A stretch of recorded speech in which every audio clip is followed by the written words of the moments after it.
Hi fellow viewers sa inyong lahat, magandang hapon.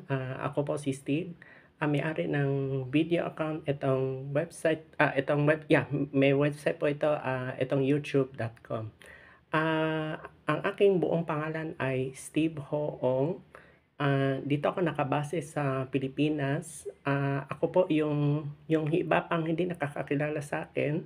Ako po ay dating depositor ng Bangko Filipino. Kung nakasama ko lang kayo sa Manila yung protest yung sa BF Depositors Alliance, sana nakiisa po ako kasi yung nalaman ko na ang 25 billion loan package ay hindi na-release ng Bangko Sentral yung March 2011 bago nagsara.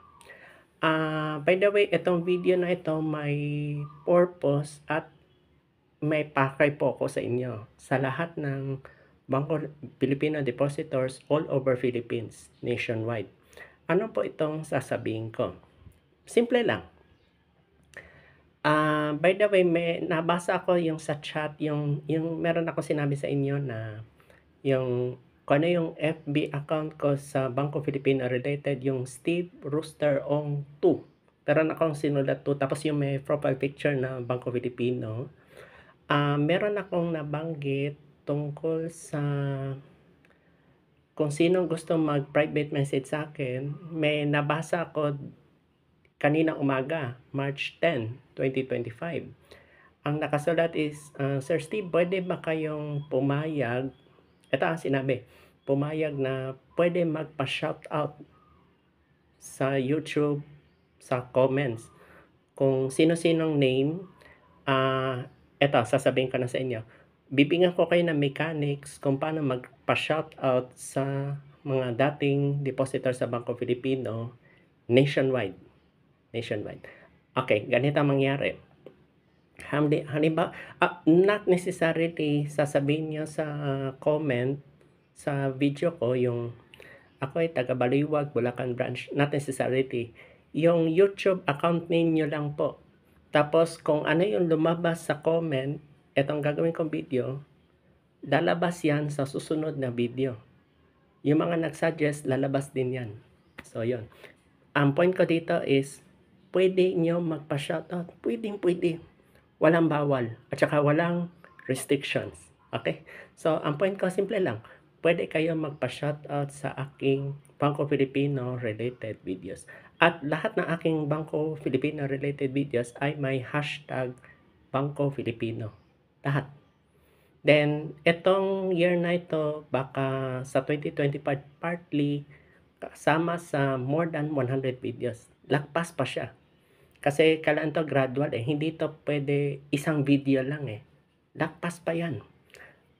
Meron pa ako ilalagay dyan, the rise of Bangko Filipino. Yung historical milestone. Lalabas din yan. It will take time lang. Kasi ngayon, iba yung hindi makatulog dahil yung pera hindi nabawi. So, yun. Kasi nalaman na natin ang buong katotohanan. So, yun. So, yun lang. Simple lang ang pakay ko sa video na ito. Pwede kayong magpa-shoutout. So, halimbawa, shoutout to Juan de la Cruz. Shoutout to Juana, change your life. Sample lang yan. So, yun. Lalabas sa comments. Kung mabasa ko yung comments doon sa video, itong ginagawa kong video, next video, lalabas din yan. Habang buhay na yan. Yan ang kuhaan ko talaga.